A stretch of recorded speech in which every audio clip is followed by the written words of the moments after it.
Olá, espectadores, sejam bem-vindos a esse canal e hoje nós teremos resenha com spoiler do filme Mestres do Universo. E para começar aqui, eu vou dar o mesmo recado que eu dei no vídeo, sem spoiler. Pai, se você ainda não levou o seu filho, não perca o seu tempo. Vá assistir Mestres do Universo que vocês vão gostar. Porque Mestres do Universo é um filme feito para se assistir no cinema. Beleza? Então, dado esse recado, vamos continuar. Antes que eu fale alguma coisa, deixa eu dar um toque para vocês. Aqui, ó, deixa eu dar uma olhada.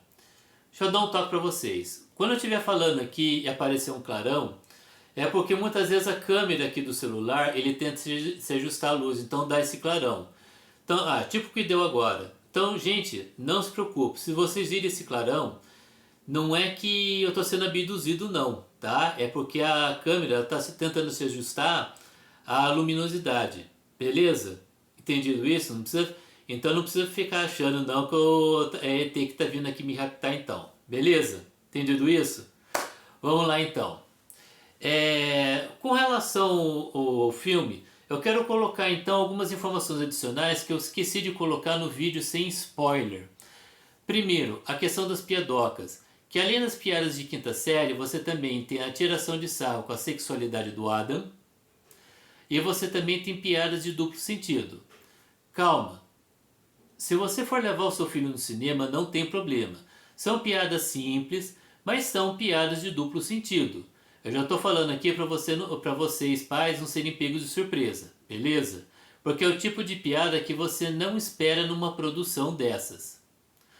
Depois, com relação à trilha sonora, cara, ela é muito boa, principalmente na cena de ação. Cara, é 10. E depois a questão do CGI. Aqui já começa o primeiro ponto falho que eu preciso destacar. A grande maioria dos CGIs, do CGI do filme é muito bom. Mas algumas cenas, cara, elas são muito, mas muito mal feitas.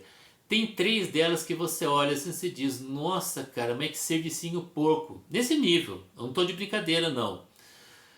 Mas de resto, a grande maioria é muito bem feito, mas tem 3 ceninhas que, cara do céu, sabe, terrível. Então eu já estou dando esse toque aqui, tá, sobre essas 3 características que eu esqueci de falar no vídeo passado, ok? Então agora vamos começar efetivamente falando sobre o filme. Como é que ele começa? A gente começa a ter uma narração do Adam, tá? Mostrando, ou seja, uma filmagem mostrando, né, vindo de cima, mostrando o palácio, depois o castelo de Grayskull, e o Adam falando o seguinte, que o reino de Eternia, ele fica no centro do universo, e que o castelo de Grayskull, ele fica no centro desse centro do universo. E depois disso nós temos então, mostra-se o próprio Adam, ainda criança, mostra-se a relação dele com a família dele, tanto com a mãe como com o pai, principalmente, o relacionamento dele, a relação dele com o Duncan, né, o mentor, que era quem o treinava para o combate, a amizade dele com a Tila, que já vinha desde criança, a interação dele com as outras crianças, que mostrava que ele sofria bullying, e que ele em si era um moleque preguiçoso, né, que não queria saber de nada com nada. Ou seja, já mostrando que ele ia se tornar um adulto, digamos assim, meio bobalhão, né, típico que a gente via no desenho dos anos 80. E daí, conforme vai mostrando a história, chega num período, eu estou falando no comecinho do filme, tá? Chega à noite, você tem uma espécie, tipo uma espécie de espetáculo, uma festa. E nessa noite, o esqueleto e suas forças atacam o palácio. O que acontece? O Duncan pega a família real, tenta se dirigir por uma passagem secreta que leva até o castelo de Grayskull para que eles possam ser levados em segurança. Nisso, o Mandíbula ele começa a alcançar eles e o Duncan então ele fica para poder lutar com o Mandíbula para que a família real possa chegar até o castelo de Grayskull e fugir em segurança. Nessa batalha, o Duncan ele perde a batalha pro Mandíbula, na frente da Tila que volta para ver o pai, que ela estava junto com eles.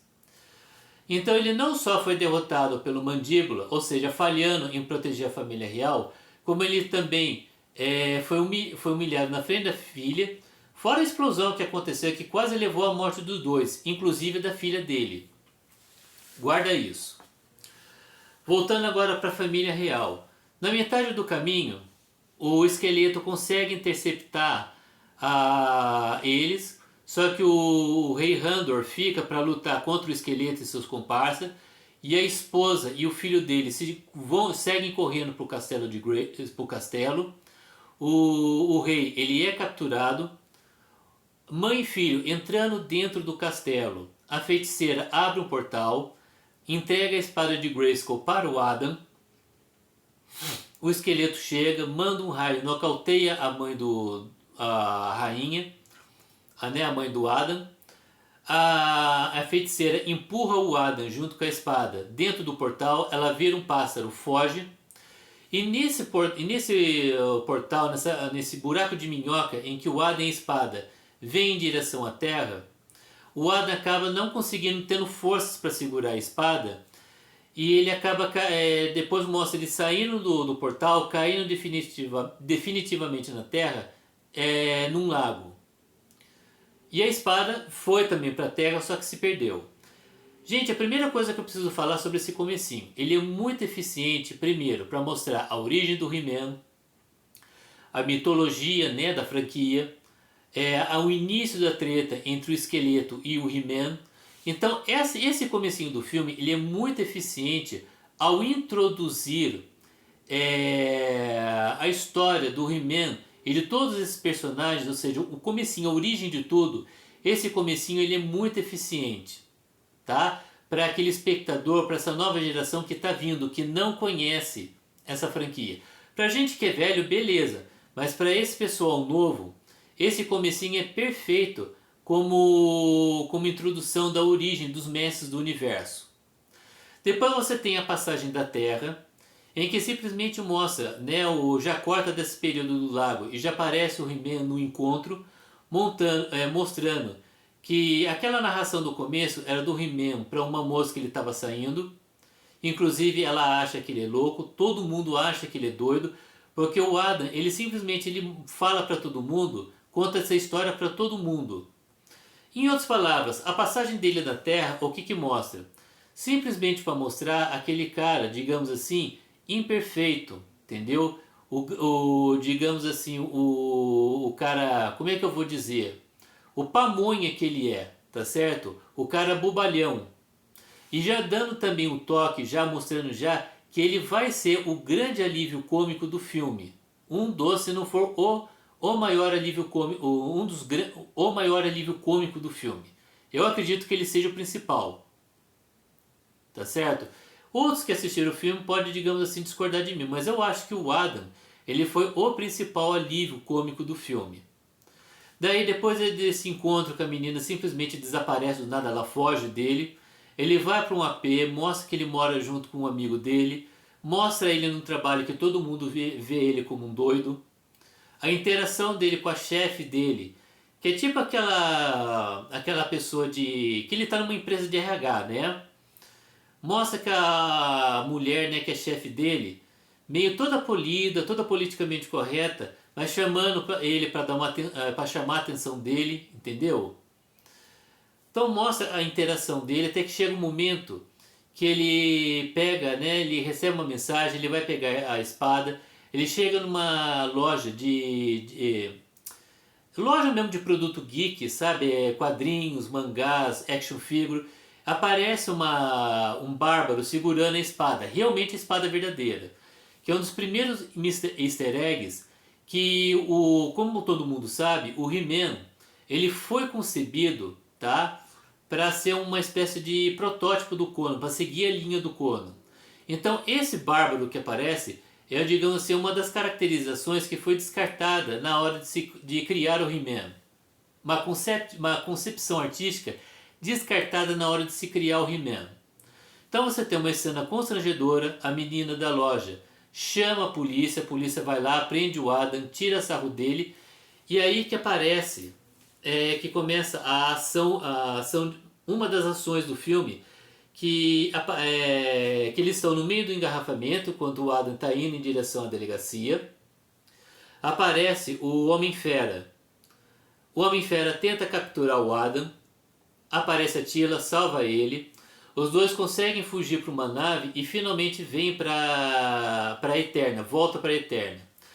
Eu preciso dizer para vocês o seguinte, a parte da Terra é chata? Não.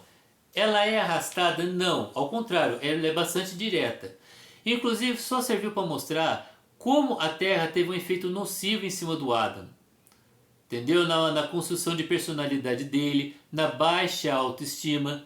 Você está me entendendo? Mas era um arco que eu particularmente eu acho que não precisava ter. Um arco desnecessário. Não é arrastado, mas não é necessário. O filme poderia ter ficado sem ele. Poderia ter colocado uma outra história mais interessante. Beleza? Entendido isso? Então vamos lá. Então finalmente os dois chegam, tá? A Tila leva ele até o refúgio lá dos rebeldes. Eles passam também pelo antigo palácio que mostra todo destruído, com a intenção já de mostrar já que o esqueleto simplesmente detonou esse mundo, né, com a maldade dele. Lembrando que o esqueleto, ele é o típico vilão clássico, sabe aquela bobeira? Tá? Primeira coisa que eu já quero falar aqui, que foi mostrado inclusive naquele comecinho que eu falei do esqueleto invadindo, né, atacando o palácio. O esqueleto é aquele personagem caricato mesmo, sabe? Aquela bobeira. Hoje em dia todo vilão tem que ter toda uma historinha para tentar justificar a maldade dele, e com o esqueleto não tem isso. O esqueleto ele é mau porque é mau. Então ele é o personagem clássico das histórias de filme de herói, sabe? Daquelas... É isso mesmo, de filme de herói mesmo. Ele é o típico protótipo do vilão. Ele é mau porque é mau, tá certo? Daí eles chegam na vila lá dos rebeldes.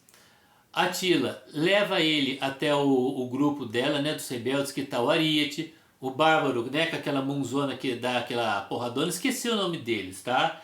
Tem um outro pescoçudo lá, de metal que ele estica. Essa galera simplesmente tira o maior sarro com o Adam. Vai prestando atenção. Tira sarro, ninguém leva a sério que ele é o príncipe regente, que está de volta. Daí simplesmente a Tila tira ele de lá e leva ela até os aposentos dele. Aí começa a ter um problema, que eu falo pra você. Começa não. Digamos assim, já tinha começado um problema que a própria interação do Adam já estava mostrando do excesso de humor do filme. Piadoca atrás de piadoca, entendeu? Só que em excesso, ininterrupto. Você está me entendendo? Que quando você assiste todo o filme, você entende o porquê. Principalmente quando eu for falar do He-Man. Mas olha só, o primeiro problema, piada em excesso. Isso daí, gente, eu já vou falar que a gente vai partir para uma parte política, tá? Entre conservadores e progressistas. Mas aqui eu posso falar o seguinte, que aqui tanto o pessoal da direita como de esquerda que assistiram esse filme, ambos os grupos, teve gente que gostou, tanto direita como esquerda, mas também teve muita gente conservadora e progressista que também torceu o nariz para esse filme. Um desses problemas que chamou muita atenção é o excesso de piada, sabe? E depois um outro problema que eu particularmente, esse daí é o pessoal mais conservador mesmo, mas eu concordo com eles. Olha só, aparece, a Tila leva eles até o aposento dela e aparece o Duncan. Lembra que eu falei que o Duncan tinha sido derrotado pelo Mandíbula e morto, morto não, desculpa. Ele havia sido derrotado e quase morreu ele e a filha dele juntos. O que aconteceu? Isso fez ele entrar numa profunda depressão. Até aí, beleza. Esse tipo de arco não é problema. O problema foi como colocaram esse arco. Cara, ele simplesmente virou assim. Sabe aqueles bêbados assim de beira de calçada mesmo? Tudo mijado, sujo. Cara, eles chutaram o pau da barraca. Entendeu? Ou seja, é o tipo de arco desrespeitoso com o personagem. Porque, querendo ou não, o mentor, ele é um personagem muito querido da franquia. Eu acho que ele não deveria ter sido tratado desse jeito. E sem contar que a Tila também xinga ele, desdenha dele, sabe? Então, nossa, é complicado. Então, o primeiro grande problema começa aí. Depois, tem um outro detalhe. Nesse acampamento tinha um personagem que ele é... a gente sabe quem é, só não consigo me lembrar o nome. Mas é um personagem, uma sécula do esqueleto, que ele tem digamos assim, um visor que vai girando assim, ele tem vários tipos de visões. Ele simplesmente detecta a volta, né, que a espada de Grayskull estava de volta e chamou o esqueleto para, olha, aparece aqui no acampamento para você reivindicar a espada. Beleza. O que que acontece? Depois de um tempo o esqueleto aparece, você tem todo um ataque e chega uma hora que um grupo ele fica encurralado, inclusive o Adam, e é o Mandíbula que encurralou esse grupo. O Mandíbula avança, o Adam levanta a espada e ele se transforma no He-Man. A luta é boa, tá? Não é ruim não. Só que daí, o que que acontece? Depois que você tem essa luta, simplesmente eles pegam e eles fogem, tá? A Teela, o He-Man, a Robota, que é uma personagem que apareceu lá no quarto, lá quando o Duncan foi apresentado, que ela é uma robô de combate, até que ela vai aparecer muito no filme, já estava me esquecendo já. Então a Teela, a Robota, o Duncan e o He-Man, eles simplesmente fogem numa nave, tá? E daí você tem uma perseguição. Até a luta com o Mandíbula foi muito boa. Só que o que que acontece? Chega uma hora que o He-Man ele vai para trás, ele pega uma moto, sabe aquelas motos voadoras que tinha no desenho? Então ele simplesmente vai pegar uma moto dessa e vai lutar contra os caras. Tipo assim, a cena foi muito boa, ela tava assim, sabe, tava empolgando. Só que quando ele vai sair, a moto dá uma ré para trás com tudo, ele bate. Ou seja, então uma cena de tensão, de combate mesmo, que sabe, o que que causa isso? Você tem uma quebra de tensão. Tá? Porque quando fechou a porta, o He-Man sentou nessa moto voadora. Ia sair, você pensava, nossa, agora ele vai pegar, vai ter uma mega batalha. E sabe, tipo assim, você tem uma cena cômica que quebra a tensão. E isso também é um outro problema do filme. Em alguns momentos de drama e de tensão, assim, de ação propriamente dito, às vezes aparece uma ou outra piadoca que corta esse momento. Por isso que, mais uma vez, muita gente achou ruim do humor do filme. Tá? Eu incluso, tá? Eu também incluso, eu também me coloco nesse grupo. O que que acontece? O He-Man sai, batalha boa, ele derrota todo mundo. Depois a nave da Teela cai, eles já estão lá na floresta. E depois tem um diálogo lá em que o He-Man chega, ele levanta a nave. A Teela, nossa, como você é forte. Daí ele chega e ele dá uma falada do tipo: olha, pega logo porque o negócio é pesado pra caramba, mesmo eu estando forte desse jeito. Ele toma um fora dela. Aí já ficava uma coisa, o problema não foi dele ter tomado um fora dela. Mas o fora foi feito, a cena em si ela foi feita de maneira cômica. Mostrou o seguinte, que o He-Man ele também iria ser utilizado como alívio cômico do filme. Gente do céu, deixa eu falar uma coisa pra vocês. No desenho, tá, o Adam, ele era o bobalhão, ele era o cara preguiçoso, ele era o cara, digamos assim, que todo mundo, né, que virava meme por, digamos assim, tirar sarro mesmo dele ser meio afeminado, a sexualidade dele, que sempre teve essa mídia, inclusive nas mídias sociais mais atuais, você sempre teve isso? Teve. Só que tem um pequeno problema, o He-Man era um outro personagem. O He-Man era aquele cara Deus Ex Machina, que nem eu falei no vídeo sem spoiler. O He-Man é aquele cara que chega, ele decide o combate. Ele é aquele cara que chega e salva todo mundo. Então o He-Man, as cenas com o He-Man deveriam ser aquelas em que realmente você deveria dar ênfase à ação, entendeu? À aventura, ao drama se fosse preciso. E não a parte de alívio cômico. Você está me entendendo? Então é por isso que muita gente conservadora está falando o seguinte, que o filme, por influência da cultura woke, ela tenta, digamos assim, desdenhar o Homarada. Cara, eu vou falar o seguinte para vocês, isso é a maior bobeira. A intenção desse filme, quem escreveu ele, foi para fazer um filme galhofa, para poder, digamos assim, entreter o público e vender bonequinho. Tá certo? Entendido isso? O que aconteceu é que para poder, digamos assim, tornar o filme engraçado, eles exageraram na galhofa. Vocês estão me entendendo? Que eles estavam tentando agradar um público desde o infantil ao adulto, aquele que acompanhou quando criança o He-Man lá atrás, só que encheu de piada. E isso fez muita gente ficar desgostoso com o filme. Tanto o pessoal mais conservador como o pessoal também mais progressista.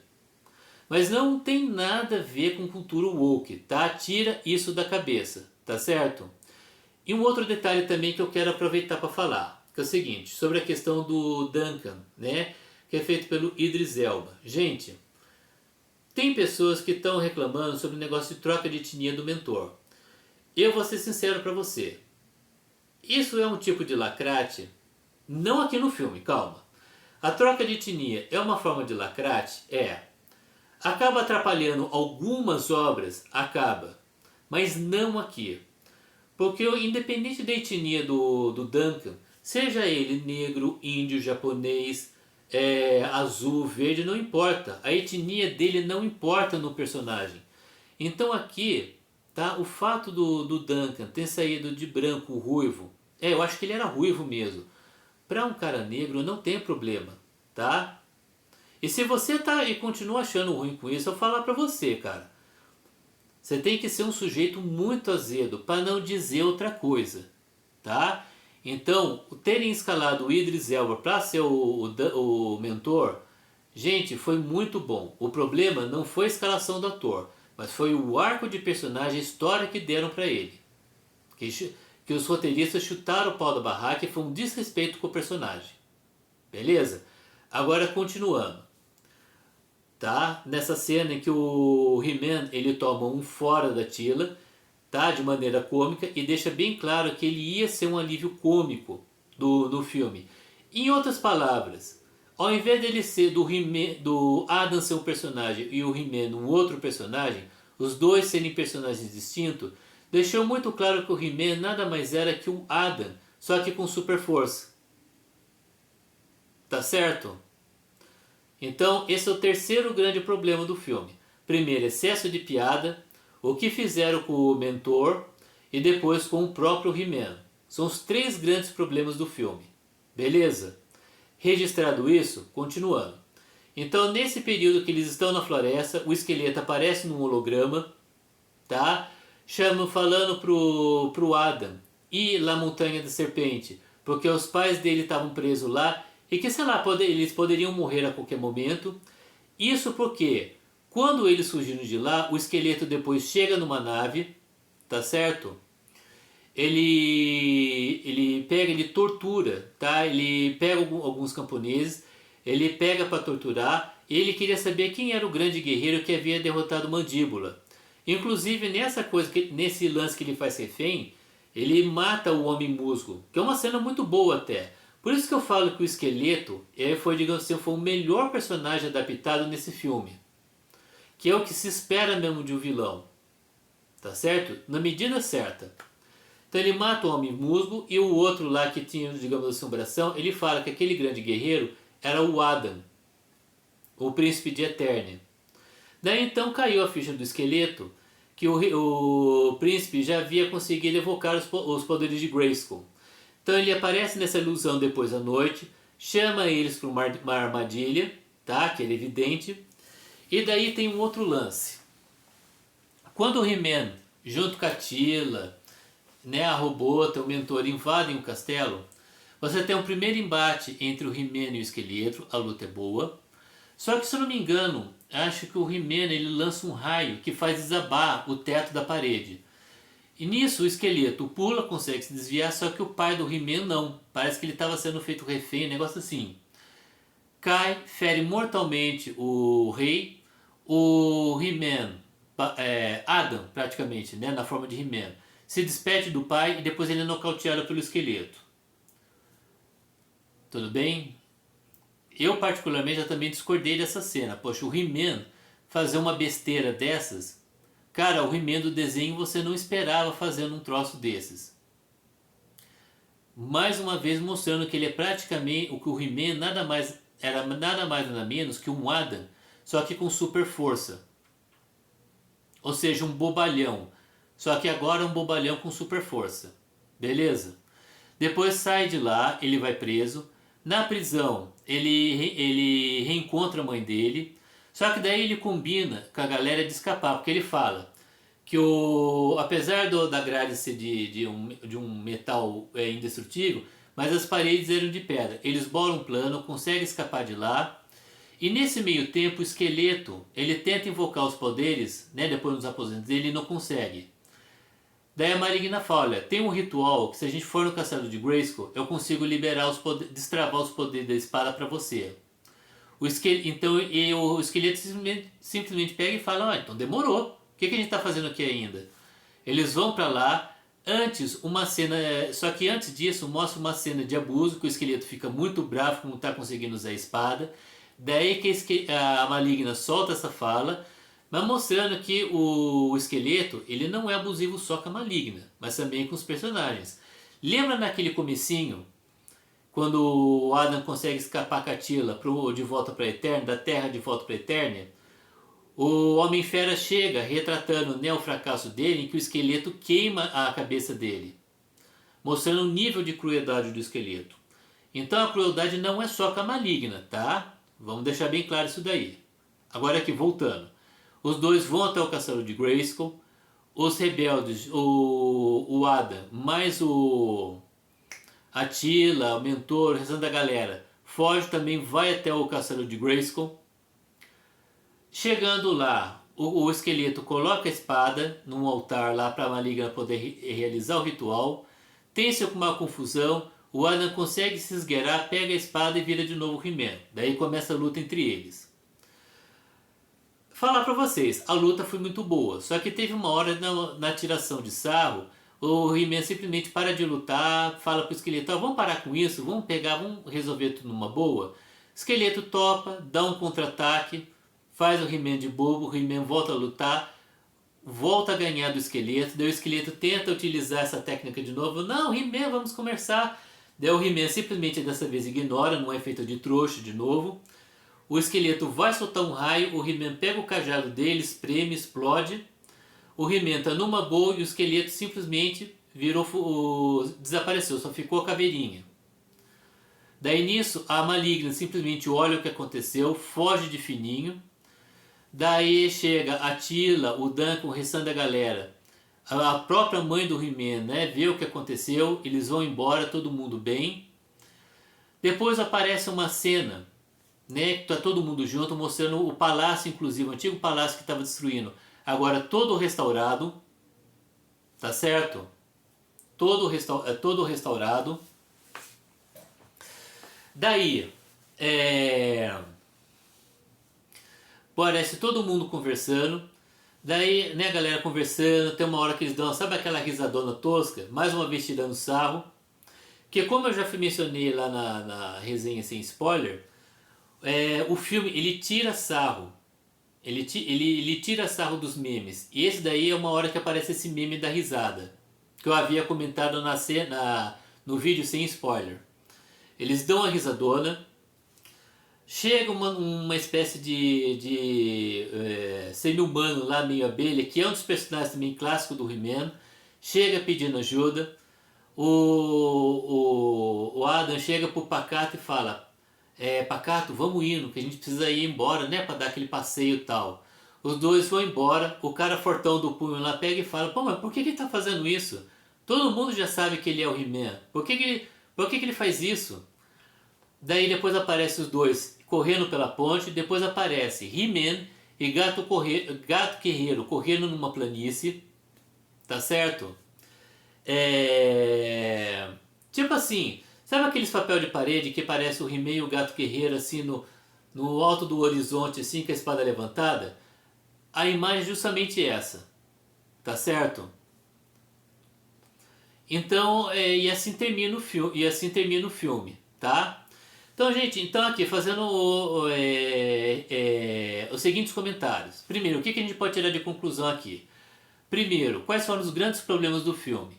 Excesso de piada, tá? Que atrapalhou muita gente na imersão do filme.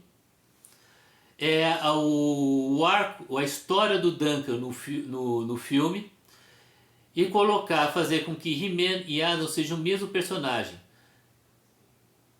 Não sendo aquele personagem, ou seja, não colocando o He-Man como o personagem distinto do Adam. Que isso daí também para mim foi um erro grosseiro. Sabe por que eu falo isso? Porque tanto o diretor como o próprio roteirista, eles foram, digamos assim, eles colocaram tanto easter eggs, tanto de antigamente como das mídias sociais, até do YouTube aqui mesmo, colocaram no filme. Eles poderiam ter ficado atentos com esse detalhe, tá? E fora também as discussões políticas que se levantaram em cima disso. Que, primeiro, tá? Tentou-se colocar a cultura woke, tentando desvalorizar o homem com relação à mulher, que é uma tremenda besteira, não foi essa a intenção. O que aconteceu é que o alívio cômico ficou em cima principalmente do Adam e do He-Man, e também em cima dos outros homens, principalmente daqueles outros guerreiros, tá? que acompanham o He-Man durante a batalha, como Ariete, tá? Aquele pescoçudo, o cara do punho, você tá me entendendo?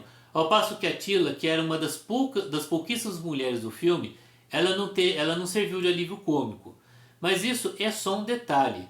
Não foi a intenção dos roteiristas, tá? Acenar pro feminismo, tá certo? Ou pra cultura woke de um modo geral. Não foi nada disso. Eles simplesmente tentaram fazer um filme galhofa, mas exageraram na piada. Porque na ânsia de tentar, digamos assim, agradar tanto a criançada como adulto, exageraram no humor, tá? E um humor que recaiu principalmente em cima dos homens. Mas não teve nada a ver com digamos assim, com propaganda ideológica, tá? Até porque esse é um filme que simplesmente é feito para entreter e para vender bonequinho, tá? A função desse filme é para colocar um bárbaro, tá? Num mundo, digamos assim, caricato, para vender bonequinho. Essa é a função do filme, tá certo? E também o lance da escalação do Idris Elba também, que eu acho a maior babaquice. Você mudar a etnia do personagem, por exemplo, do personagem ser branco e colocar uma outra etnia, às vezes acarreta problema? Acarreta. Muitas vezes acontece por lacração? Acontece. Mas não é o motivo aqui. A escolhação do Idris Elba foi certeira, beleza? Concluído aqui, então agora nós vamos desfechar então, tá? E partir para cenas pós-crédito. Na cena pós-crédito, a primeira delas que aparece é o Corpo. Ele aparece, lembra no desenho quando você tinha lição de moral? Então, aqui aparece o Corpo falando: meninos, quando vocês aparecerem, quando vocês agirem, não tenta usar só os músculos, usa a cabeça também. Ele falou algo mais ou menos assim, eu não me lembro precisamente da fala. Mas essa fala do Corpo, tipo assim, ela não está falando que a masculinidade em si é tóxica. Ela está falando sobre especificamente a masculinidade tóxica. Não que a masculinidade em si é tóxica, mas de uma parte da masculinidade que é tida como tóxica. Entendido isso? Não teve nada de lacração. É só um conselho, inclusive um conselho muito bom para a molecada de hoje. Eu não tenho nada contra. E olha que eu sou um cara de centro-direita, mas eu sou da ala conservadora. E eu não vi nenhum problema nesse comentário do Corpo. Beleza? Continuando. Depois nós temos a segunda cena pós-crédito, que é a She-Ra, tá? Que aparece ela, digamos assim, né, a câmera se afastando, mostrando ela assim por trás. Daí aparece no fundo o castelo do Hordak, alguém chegando e falando: ah, mas você não é uma general da Horda? Ela fala: não, eu estou aqui inclusive para combatê-la.